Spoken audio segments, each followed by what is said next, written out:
You're listening to and such a short amount of time to do it in. We were really a Mamma Mia podcast.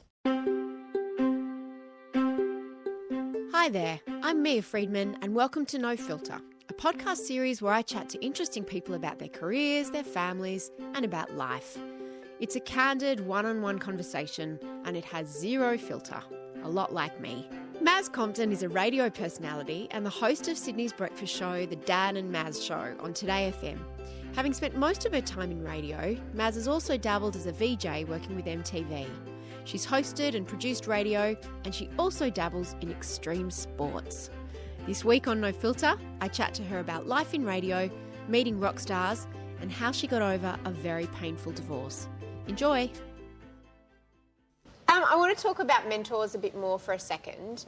Have you had male and female mentors? Because for women, sometimes it can be hard to navigate that. I think I'm just trying to think, like in the industry, I think my reach out people are generally men. And I'm trying to think, is that because I get along well with guys, or is that because there's more guys in the industry that I need to get along with? And it's probably a bit of both. There aren't very many women in senior levels in radio, are there? No, are there any? I don't really... Well, there's a couple of great bosses. So one of my former content directors who, she was our boss when I was in Adelaide, absolutely stoked the Maz Compton fire. And she put the fire in my belly for radio, definitely. And she's just this fierce, batshit crazy, awesome woman that I just went, wow, I need more of your insanity in my world. And she kind of made it okay for me to be weird. Not that I was playing the straight card, but there was always this level of it's commercial radio and there's an expectation and you're the female in this scenario, so you need to represent the sisterhood.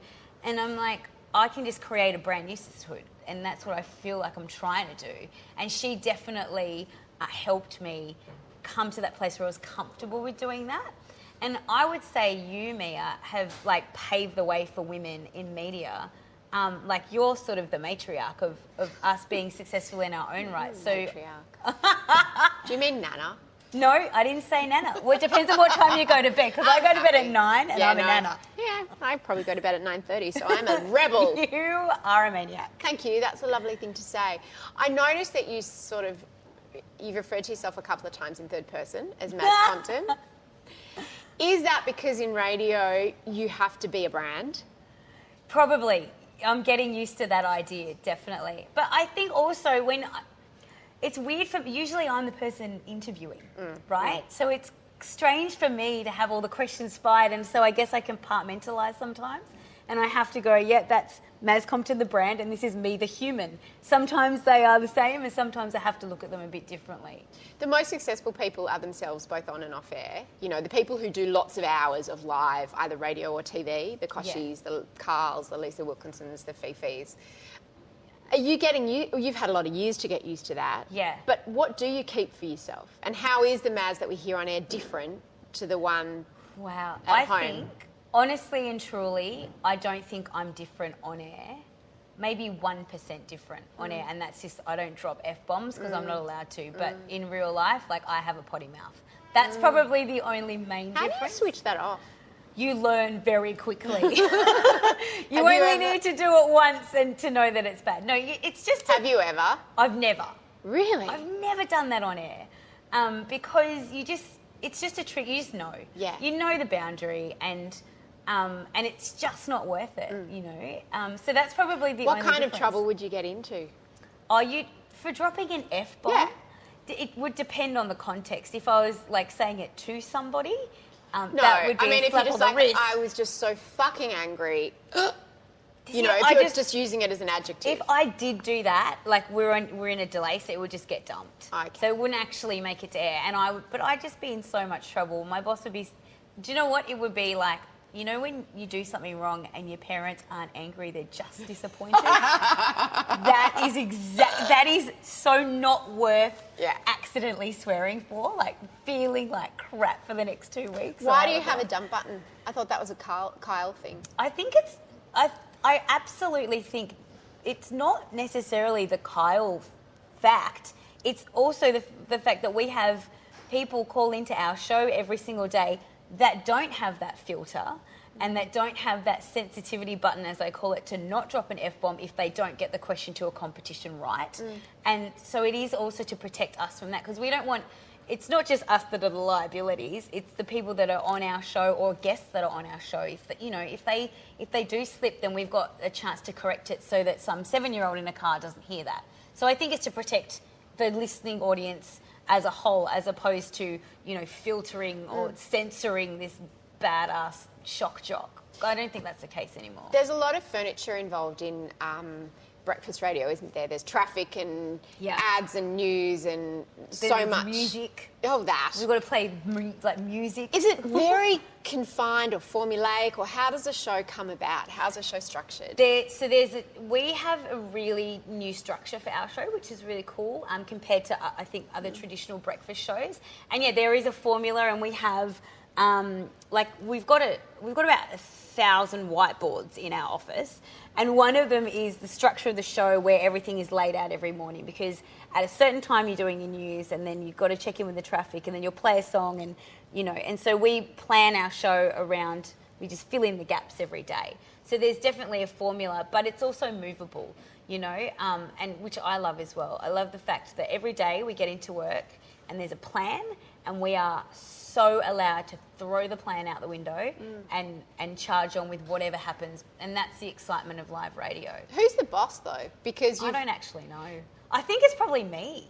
Because I was going to say, do you get told what you're going to do, or do you come in and go, this happened to me, or how does it work? So there's about 11 people on our core team, and all very creative ideas people, very loud extroverts actually. There's one introvert, he's our web guy. Is that a nightmare? Yeah, it's an absolute headache, but it's awesome because somebody will have an idea and then all of a sudden we're talking about elephants and you're like, wow, how did that happen? So we have a lot of ideas contributed, and Dan and I are the content controllers of our show. So we work with everybody, but Dan and I sign off on all of the ideas. We don't come up with all of them. It's a collaborative effort, but we execute all of them. And him and I obviously need to be comfortable with the content because it's our show. It's the Dan and Maz brand. And I don't want to get on air and lie ever. I don't want to get on air and make up stories, and I don't want to get on air and have to have an opinion just because I'm the female, and that's what I love, is that we do sign off on it all, and it is very raw and very real. Is there a type of content that you veer towards and a type that he veers towards? No. I think, Dan is a massive nerd, and he's the first to admit that. So he loves dinosaur news. That is a segment. Breaking dinosaur news. And so whenever there's like a new bone discovery or whatever, he'll bring it up and I'm like, how is this relevant? They're all extinct. It's not news. No, exactly. This is my argument every time. It still gets to air though. Keep singing that one. So he's definitely got his things that he's passionate about. I love my inspo quotes, and I'm doing some fitness fad every other week. Retro sweat this week is what I'm into. And I'll talk about my real life as well. But I think we also, cross-collaborate on all that kind of stuff, because I can nerd out because I'm a bit of a bookworm, and we were talking about Mars the other day, as you do. It's just, I think it's endless what we can talk about. You say that, but radio, and particularly breakfast radio, chews up a huge amount of content. Yes, it does. You do what, 15 hours a week? Something like that, yeah. Oh, yeah, wow. You're not married. You're not married. You're single? I've got a boyfriend. But you don't live together. And you're not married, you don't have kids? No. Yet. Maybe you will, maybe you won't. Is it exhausting mining your life for content? Like, is your mind just going constantly, that could make a bit on the radio, that could make a segment, that could make something? I think that part of my brain has just grown. So I think everybody has an inbuilt content filter. Whether it's like, oh, that'd be a great story at the pub to tell my girlfriends, or, everyone's always searching. But you need to come up with so many of them. Yeah, but I'm a really interesting person.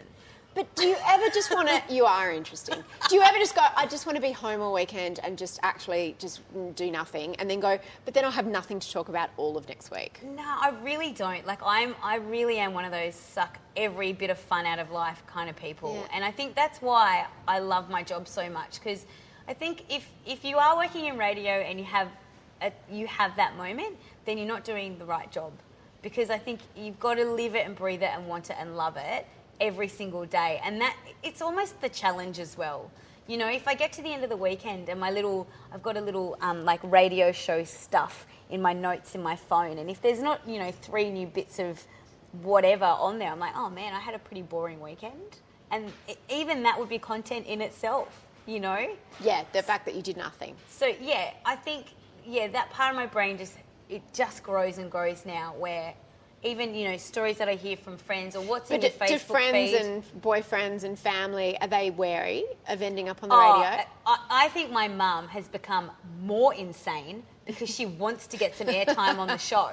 Like, I swear to you, my mum does stuff now and rings me up and tells me about it. In the hope. Just because she wants to get on air. Maz, are you a feminist? Yeah, I'm a feminist. Why do you... Absolutely. I can't remember if you described yourself to me as a feminist or someone described you to me as a feminist. It made me very happy, though, when I heard that. I think people think feminist is a bad word. I think people think anything that ends in an ist is a bad word. And it's not a bad word. It's a great word. What does it mean to you? To me, it just means it shouldn't actually even be like being a woman. It's like just being an awesome human across the board should be okay with everybody. That's how I feel. And because I'm a female, I can stand up and say I'm a feminist because I believe in that. I thought you were awesome. I still do. Thanks, Maz. Thank you. Thanks for listening to the No Filter podcast series. Tune in next time to hear me talk to Today Show host and my dear friend, Lisa Wilkinson. Find out more about this podcast on the Mamma Mia Podcast Network's Facebook page or on my Facebook page, Mia Friedman Online. This podcast was produced by Monique Bowley, researched by Eliza Ratliff, and hosted by me, Mia Friedman.